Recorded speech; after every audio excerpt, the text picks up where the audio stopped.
What's up, guys? We've got a 2011 GMC Terrain that is setting an APP sensor correlation code between APP sensor 1 and APP sensor 2.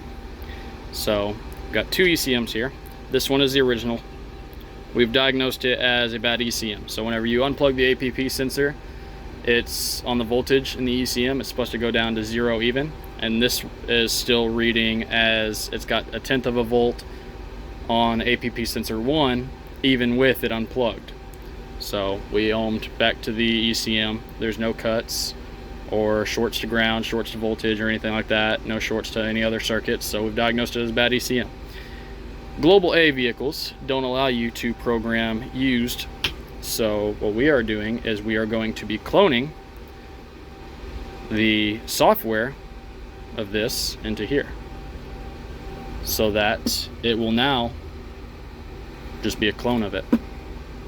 So you don't have to program theft or anything like that. So let me see, I think I had my wiring diagram pulled up. Yeah, here we go. So this here is an E39A, or not A, but E39. Let's see if I can get this unplugged.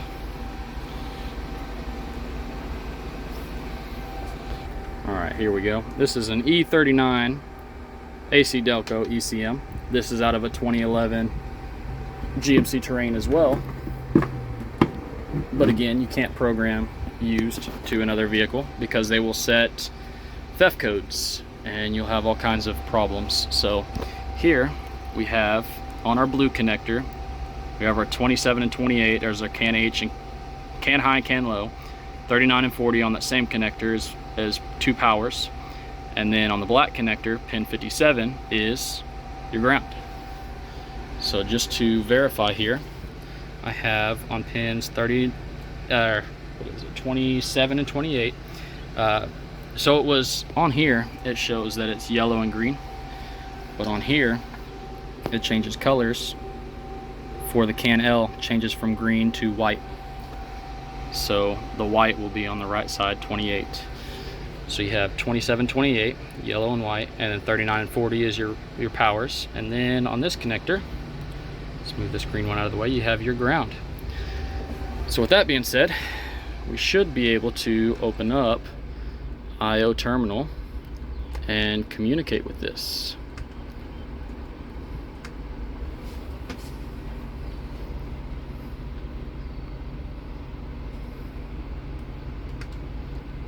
Alright, so we've got, in case you didn't know, Opal is ECM, or Opal is GM. We've got ECU, AC Delco E39. Connect. Let's see. See all of it. It's reading down here in the bottom. Okay, read-write functions available, device waiting for commands. So then we can go into read emulated EEPROM. Okay, so it read the EEPROM, so then you go to your memory dump, and as you see, they're just F's here. As you scroll up, they start to change somewhere up through here. There it goes. So as you see, it's read some data out of the ECM. So then what we want to do is save that based on the VIN. So let me pull up the VIN here. Maybe I can find this in my job sheets.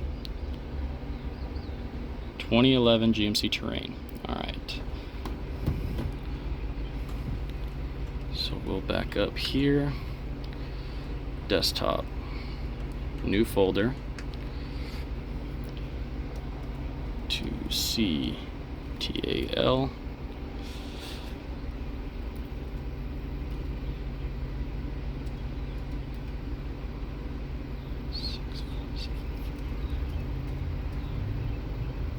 .786. Okay, so that is our original VIN. So we'll save this as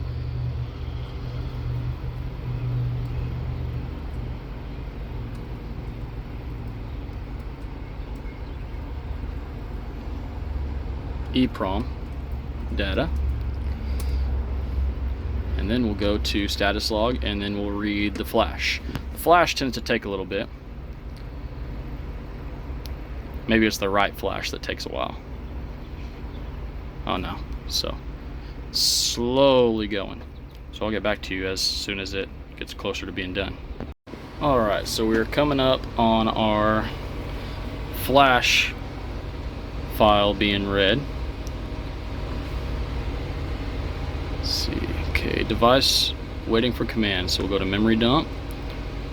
So now you can see that it's added stuff in the bottom, and it'll look different. Oh yeah, very different from the EEPROM.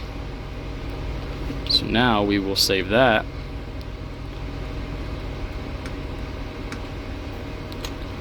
Under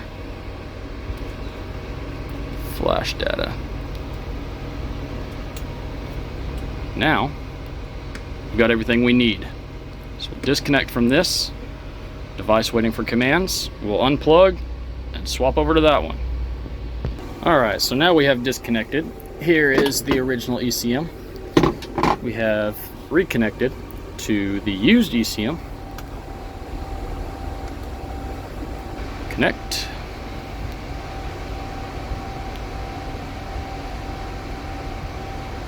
Read-write functions available, device waiting for commands. So now we will read emulated EEPROM zone,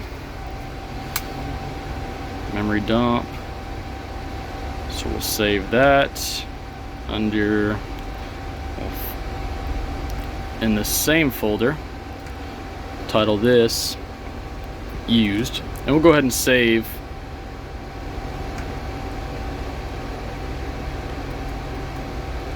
the used data.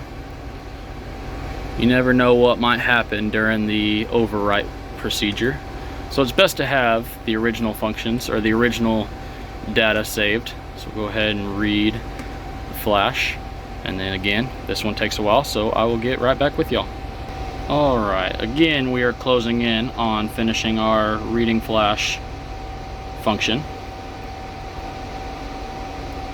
So now we will save this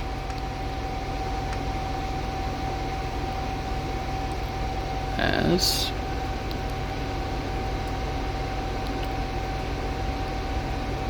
flash data. Okay, so now what we want to do is we want to open, back up a screen, our EEPROM data out of the original. And as you can see, we are still connected to our used ECM. So we'll open our EEPROM data out of the original. You can see that it updated. And what we're going to do now, just want to make sure that I open the right thing. EEPROM data. Go ahead and open it again. Don't want to write the wrong thing. So now we are going to write EEPROM data out of the original one into this used one. So as you can see, it's going through all the setup. It's already done. So now we'll go back to memory dump and we'll open up our flash data. And we'll write the flash.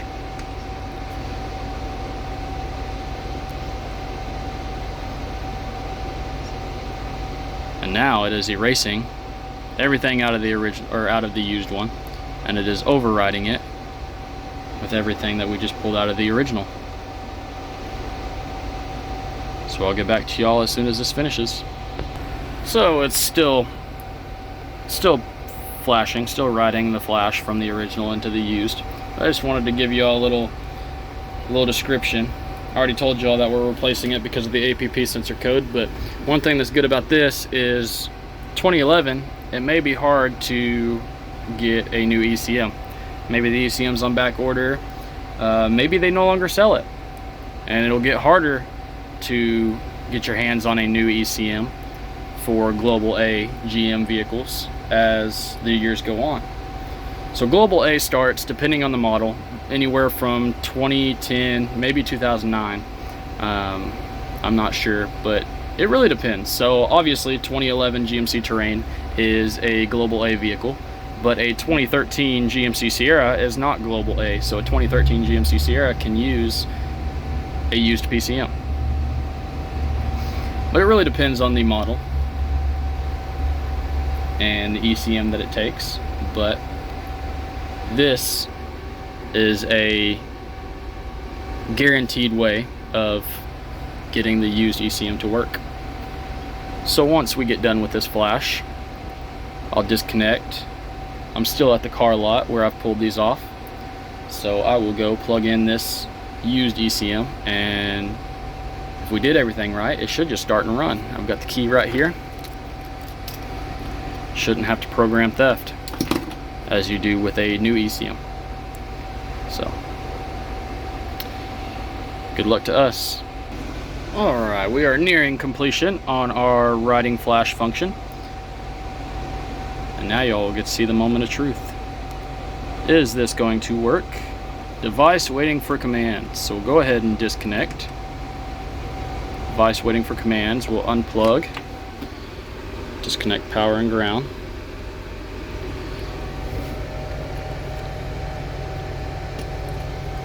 Disconnect all of these.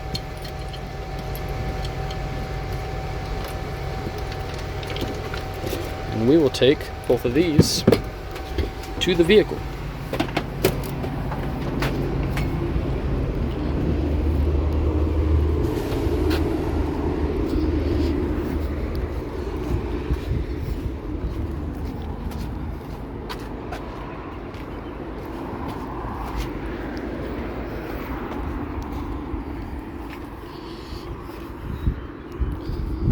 All right. Pop the hood.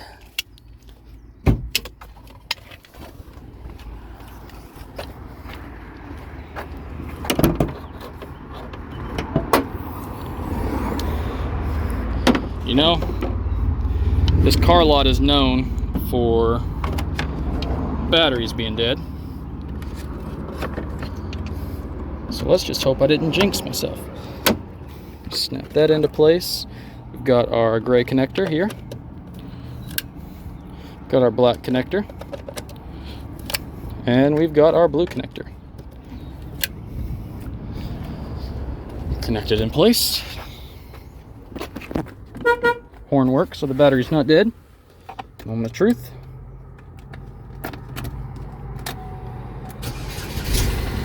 Starts right up. Let's see, lights are out.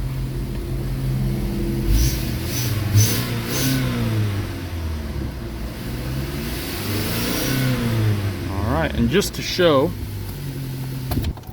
I'm gonna go grab the original ECM, plug it up, show that it still runs, to prove that we cloned it.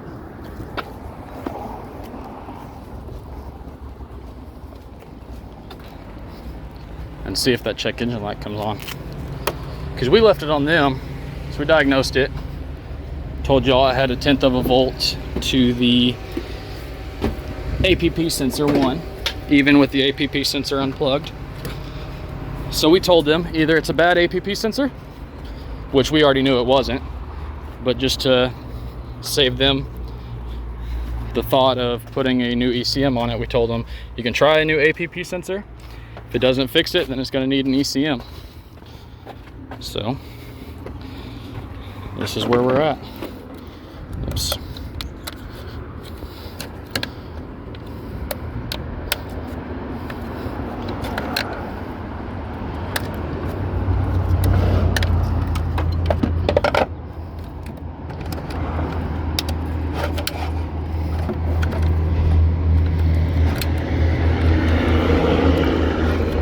We are reconnected with the original.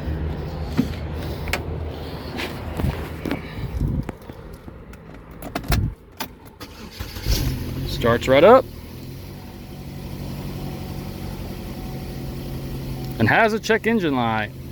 engine power reduced. Pretty sure that sounds different. So we'll go ahead, disconnect, reconnect to the used.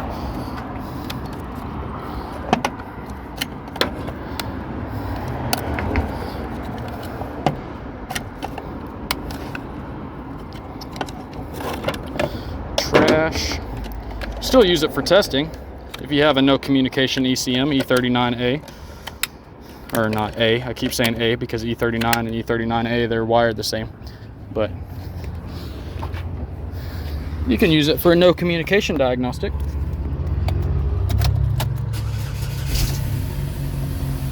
And the check engine light's already off. No engine power reduced.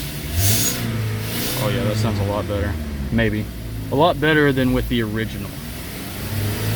But there you go. Diagnosis complete. Cloning complete. Thank y'all for watching. I hope y'all enjoy. Leave me any comments, questions y'all may have. And I hope to see y'all on the next one.